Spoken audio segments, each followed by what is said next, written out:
अस्सलाम वालेकुम स्टूडेंट्स। आज हम जिस टॉपिक को कवर करने वाले हैं वो है लूप्स इन C++।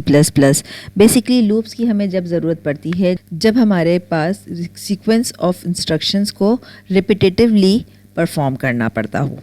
मसलन हम रिपीटेशन के अंदर सी आउट करवाना चाह रहे हैं, रिपीटेशन के अंदर कोई भी एग्जीक्यूशन करना चाह रहे हैं, मल्टीप्लिकेशन का लूप लगाना चाह रहे हैं, तो लूप कंट्रोल स्ट्रक्चर्स हमारे वो होते हैं जो रिपीटेशन कंट्रोल स्ट्रक्चर्स होते हैं, परफॉर्म करते हैं किसी भी टास्क को रिपीटेटिवली इन अ सीक्वेंस। ठीक है, अब सबसे पहले रिपीटेटिवली का मतलब कि कई दफ़ा रिपीट होने वाला। अब हमारे पास कौन कौन से टाइप्स ऑफ लूप्स होते हैं? हमारे पास फॉर का लूप होता है, व्हाइल का लूप होता है और एक होता है डू व्हाइल लूप। ठीक है, इन सब के को हम इन डिटेल्स पढ़ेंगे। आज सबसे पहले फॉर लूप को पढ़ते हैं। फॉर लूप के सिंटैक्स कुछ इस तरह से होता है कि हम सबसे पहले लिखते हैं फॉर, और फॉर के बाद हम यहाँ पर कोई वेरिएबल इनिशियलाइज करते हैं। इनिशियलाइज मतलब उसका बिल्कुल स्टार्टिंग पॉइंट कि कहाँ से लूप्स चलना शुरू होगा, किस नंबर से। फिर आता है यहाँ पे सेमीकोलन और फिर एक कंडीशन आती है उसी लूप जो हमारा इनिशियलाइज्ड वेरिएबल है उस वेरिएबल को चेक करने का कंडीशन। यहाँ पर हमारे पास आता है कंडीशन, लॉजिकल कंडीशन के कंपैरिजन कर रहे होते हैं कि अगर कोई लिमिट तक हमारी ये वेरिएबल जो इनिशियलाइज हुआ था वो पहुँच गया है तो हम इस लूप को टर्मिनेट कर दें। फिर अगेन यहाँ पे सेमीकोलन आता है और फिर नेक्स्ट ऑपरेशन जो है वो है इंक्रीमेंट या डिक्रीमेंट, यानी कि यहाँ पर हम या तो इंक्रीमेंट करते हैं इसी वेरिएबल को जिसको हमने इनिशियलाइज किया था, स्मॉलर नंबर से ग्रेटर नंबर की तरफ जा रहा है तो असेंडिंग ऑर्डर में है और उसको इंक्रीमेंट कराते हैं, और अगर वो बड़ा नंबर है और बड़े नंबर से छोटे की नंबर की तरफ यानी डिसेंडिंग ऑर्डर में जा रहा है तो उसे डिक्रीमेंट कराते हैं। अब स्टार्टिंग हमारा फॉर का लूप इस तरह से हुआ कि ये फॉर लिखा, हमने इनिशियलाइज किया वेरिएबल को इनिशियलाइज करने के बाद कंडीशन दी, और कंडीशन के बाद अगर वो हम लेस देन का साइन के साथ यूज़ कर रहे हैं इस वेरिएबल को तो इंक्रीमेंट करेंगे, और अगर हम ग्रेटर देन के साइन के साथ यूज़ करेंगे तो हम उसको डिक्रीमेंट करेंगे। ठीक है, जब हमने ये फॉर का स्टेटमेंट लिख लिया तो हम करते हैं बिगिन, यानी curly brackets begin, braces begin and and. अब इसके अंदर जो कुछ भी स्टेटमेंट्स, जितनी भी स्टेटमेंट्स लिखी हुई होंगी, वो जितनी टाइम ये लूप एग्जीक्यूट होगा वो तमाम स्टेटमेंट्स एग्जीक्यूट होंगी। ठीक है, वन बाय वन ये तमाम एग्जीक्यूट होंगी।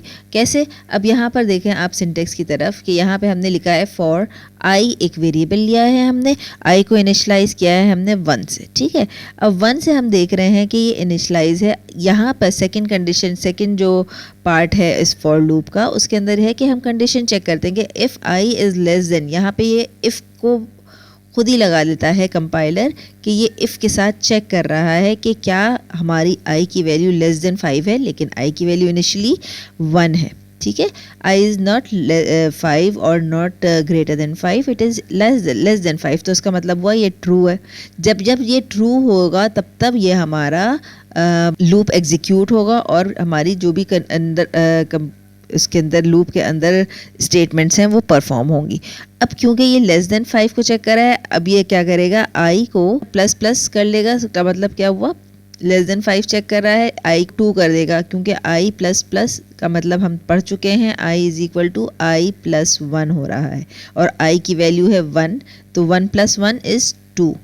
अब फर्स्ट टाइम हमारा ये 1 के लिए चल रहा है, लेकिन यहाँ पर अब जो सेकंड टाइम आएगा तो आई की वैल्यू होगी 2। सी आउट करेंगे हम आई की वैल्यू 1। ठीक है, यहाँ पे क्यों सी आउट 1 किया और 2 नहीं किया? इसलिए कि आई प्लस प्लस का जो हमारा इंक्रीमेंट ऑपरेटर है, ये इंक्रीमेंट उस वक्त होता है जब आप नेक्स्ट टाइम इसी कमांड के ऊपर आते हैं। ठीक है, अभी आई की वैल्यू हमारी ये प्रिंट करेगा, सी आउट हमने आई की वैल्यू कराई 1, फर्स्ट टाइम हमारे पास 1 प्रिंट करेगा, 2 नहीं करेगा। फिर जब हमारी सारी एग्जीक्यूशन हो जाती हैं तो फिर ये आई को प्लस प्लस करता है। ठीक है, तो इंक्रीमेंट क्योंकि ये पोस्ट ऑर्डर में है तो पोस्ट ऑर्डर हमेशा जो भी इसके बाद परफॉर्म होने वाली कमांड्स होती हैं वो सबको परफॉर्म करता है, फिर इंक्रीमेंट करता है। स्टूडेंट्स ये देखें कि हमने यहाँ पर कर्ली ब्रैकेट्स नहीं लगाए।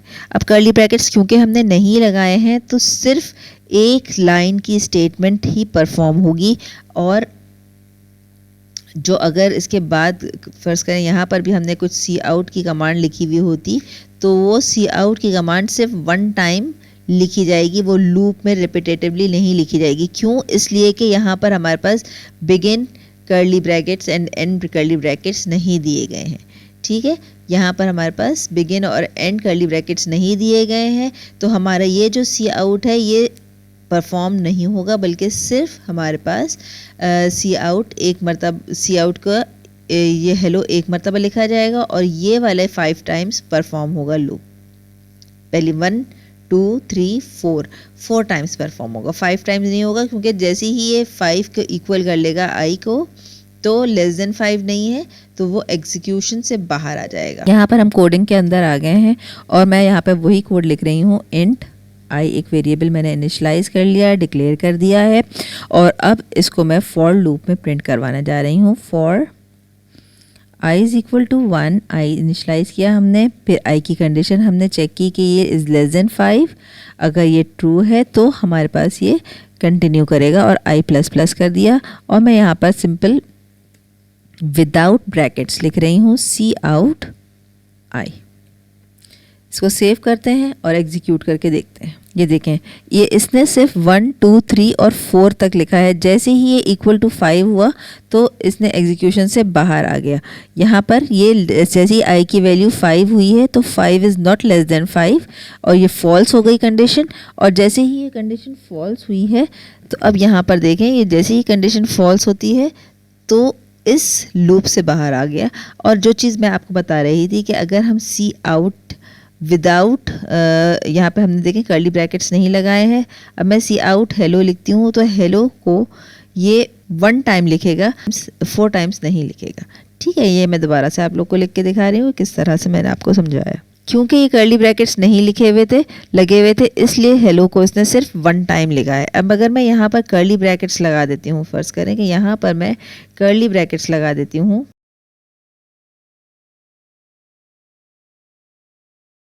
लूप के अंदर रखती हूँ, तो ये हमारा हेलो भी 4 टाइम्स लिखेगा, इसलिए कि अब हमने कर्ली ब्रैकेट्स लगा दिए हैं, और ब्रैकेट्स के अंदर रखने का मतलब ये है कि ये दोनों इंस्ट्रक्शंस को ये 4 टाइम्स रिपीटेशन के अंदर परफॉर्म करे। और आप यहाँ पर देख सकते हैं, मैं इसको रन करके दिखा देती हूँ। देखिए, इसने 1 लिखा, हेलो लिखा, 2 लिखा, हेलो लिखा। क्योंकि हेलो के बाद मेरे पास एंड लाइन नहीं दिया हुआ, इसलिए हेलो के साथ ही इसने आई की वैल्यू को भी प्रिंट कर दिया। अच्छा, यहाँ पर मैंने आपको बताना चाहा है कि हम यहाँ पर जो फॉर का लूप लिख रहे हैं वही चीज़ कि ब्रैकेट्स के बगैर अगर लिखते हैं और ब्रैकेट्स के साथ लिखते हैं तो इन दोनों में परफॉर्मेंस में क्या डिफरेंस आता है, ये चीज़ मैंने यहाँ पे आपको कोड के अंदर भी बता दी है। सेकेंडली स्टूडेंट्स, अगर हम अपने वेरिएबल को, जिस वेरिएबल को यूज़ कर रहे हों, उस वेरिएबल को इनिशलाइज डिक्लेयर कहीं ऊपर नहीं करते, यहाँ पर अगर हम डिक्लेयर नहीं करते तो ऐसे भी हम लिख सकते हैं कि इसको within the loop initialise कर लें, यानी विद इन द लूप, यानी एक मरतबा जब हम लूप के अंदर फर्स्ट टाइम यूज़ कर रहे हैं उसी वक्त डिक्लेयर करें int i is equal to, और ये इसकी हमने इनिशलाइज कर दिया है इसको, और जैसे इनिशलाइज हुआ है तो i is equal to 0, i is less than 5 को चेक करेगा। जब तक i लेस देन 5 होता है तो ये दोनों को परफॉर्म करेगा। तो यहाँ पर हम ये भी सही होगा और इस तरह से भी करना सही होगा, लेकिन हमें यहाँ पर on top of the loop variable i को डिक्लेयर करना पड़ेगा हमें, ठीक है, इंट करके। तो ये यहाँ पर डिफरेंस था। लूप की सेकेंड टाइप है वाइल लूप्स। वाइल लूप्स कौन से लूप्स होते हैं? जिनके अंदर हम वाइल की स्टेटमेंट के साथ, वाइल यानी जब तक हम, ये वाइल एक कीवर्ड है, again this is a keyword, और इस कीवर्ड को जब तक हम इसके वाइल के बाद हम एक कंडीशन देते हैं, यानी कि ये कंडीशन है, हमने सबसे पहले वाइल का कीवर्ड लिखा और वाइल के बाद हम ये कंडीशन देते हैं, और कंडीशन में हम देखेंगे कि अगर ये कंडीशन ट्रू है तो जब तक ये कंडीशन ट्रू होती है तो हमारे पास ये लूप एग्जीक्यूट होता है, ठीक है। अगर स्टूडेंट्स हम यहाँ पर भी देखें अपने कि हमने वाइल लिखा, सर्कुलर ब्रेसेस डाले हैं, फिर हमारे कर्ली ब्रैकेट्स हैं, पैरेंथेसिस एंड दीज ब्रेसेस। आप हमेशा याद रखिएगा कि जब भी हम कंप्यूटर की लैंग्वेज में बात करते हैं तो circular brackets are called parenthesis and curly brackets are referred to as braces. ठीक है, तो पैरेंथेसिस को के अंदर हम कंडीशन लिखते हैं, ब्रेसेस के अंदर हमारी लूप ऑफ स्टेटमेंट्स लिखी जाती हैं। अब लूप ऑफ स्टेटमेंट्स को जब हमने लिख दिया तो आप ये देखें कि यहाँ पर आपका begin curly bracket and end of curly bracket होना ज़रूरी है। अगर आप इसको नहीं लिखेंगे तो सिर्फ आपका फर्स्ट स्टेटमेंट जो होगा वो ही परफॉर्म होगा। जैसे कि हमारे पास इस कंडीशन में सी आउट की कंडीशन है, और अगर इसके बाद वाली कुछ भी आप इंक्रीमेंट या डिक्रीमेंट करवाएंगे तो वो अनलिमिटेड टाइम्स लूप एग्जीक्यूट होता चला जाएगा और स्टॉप नहीं होगा, ये नॉन टर्मिनेशन के अंदर चला जाएगा। तो ऐसे केस के अंदर कि अगर आप परफॉर्मेंस भी कराना चाह रहे हैं, लूप के अंदर कुछ लिखवाना भी चाह रहे हैं और इंक्रीमेंट भी करवाना चाह रहे हैं, तो आपको ऐसे केस में बिगिन और एंड कर्ली ब्रैकेट्स का देना ज़रूरी है। अगर इस तरह से आप लिखते हैं while i is less than 5 और i प्लस प्लस को आपने किया, अब यहाँ पर आपने सेमीकोलन से टर्मिनेट कर दिया, आपके ख्याल में इस तरह की स्टेटमेंट का क्या आउटपुट हो सकता है? यहाँ पर ज़रा गौर से देखिए, मैं आपको 10 सेकंड्स का टाइम दे रही हूँ ताकि आप अपना आंसर बता सकें।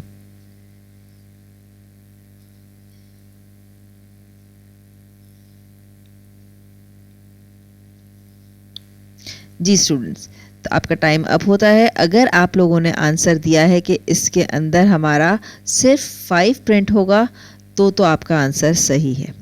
लेकिन अगर आपने इसका आंसर ये लिया है कि ये हमारे पास 1 2 3 4 एंड 5 देगा, तो ये गलत होगा। क्यों गलत होगा? इसलिए कि देखें, इस लूप के अंदर i को 5 प्लस प्लस तो कर रहा है, लेकिन यहाँ पर हमने कोई भी चीज़ प्रिंट नहीं करवाई है और यहाँ पर हमारा सेमीकोलन टर्मिनेट हो गया। जब हमारा सेमीकोलन एक आ जाता है तो ये सिर्फ एक लाइन को परफॉर्म कर रहा है और एक लाइन ऑफ स्टेटमेंट को उसने परफॉर्म किया, और ये सेकेंड लाइन जब i की वैल्यू 5 हो गई है, तब जब एग्जीक्यूशन 4 टाइम्स हो चुकी है, उसके बाद इसने ले जाके खाली 5 को प्रिंट किया है। तो ये है इस व्हाइल का आउटपुट। तो होपफुली कि आपको ये चीज़ समझ में आ रही होगी कि व्हाइल के लूप के अंदर हमें कर्ली ब्रैकेट्स के अंदर ही i को इंक्रीमेंट या डिक्रीमेंट कराना होगा, वेरिएबल को इंक्रीमेंट या डिक्रीमेंट कराना होगा, और साथ ही उसके अंदर परफॉर्मेंस भी जो भी हम स्टेटमेंट्स को की ऑपरेशन करना चाहते हैं वो करवाने होंगे। थर्ड लूप जो हमारे पास आता है वो है डू और व्हाइल। डू व्हाइल एक कंसेक्यूटिव कीवर्ड्स हैं, ये बिल्कुल एक साथ लिखे जाते हैं।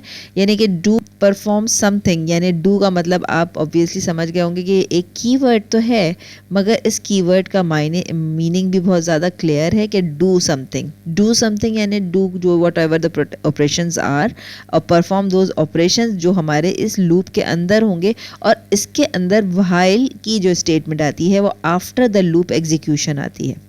तो आप ये देख सकते हैं कि व्हाइल के अंदर अगेन हमने वही i इज़ लेस देन 5 की कंडीशन रखी। ये लॉजिकल स्टेटमेंट हमारी होती है हमेशा। इसके अंदर हम रख के अपने वेरिएबल की वैल्यू को चेक करते हैं। जैसे ही ये वेरिएबल की वैल्यू फॉल्स होगी तो ये लूप एग्जीक्यूशन ख़त्म हो जाती है। इसका मतलब ये हुआ कि डू व्हाइल हमारा कम अज़ कम 1 टाइम ज़रूर रन होता है। नेक्स्ट क्लास में स्टूडेंट्स मैं आपको व्हाइल और डू व्हाइल की एग्जीक्यूशन करके दिखाऊंगी ताकि आप लोग को ये भी कॉन्सेप्ट क्लियर हो जाए। और अगर आपको कोई और क्वेरी हो तो ज़रूर मुझसे पूछिएगा। Thank you very much.